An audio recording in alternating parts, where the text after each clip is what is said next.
Hello everyone. My name is Emma. Today I will tell you about my morning routine. I will speak slowly and clearly. This lesson is perfect for beginners and A to learners. Are you ready? Let's start. I usually wake up at 7 o'clock. My alarm rings and I get up. I stretch my arms and smile. Then I go to the bathroom.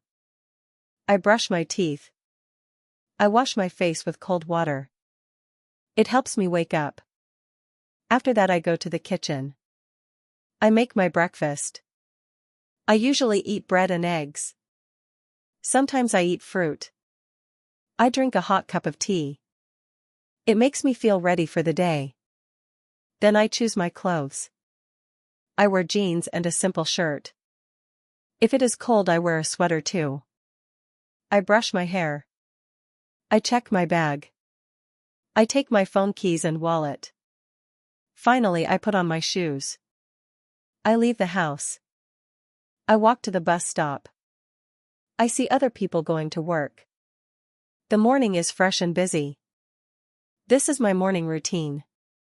What about you? What do you do in the morning? Thank you for watching. Don't forget to like, share and subscribe for more easy English lessons.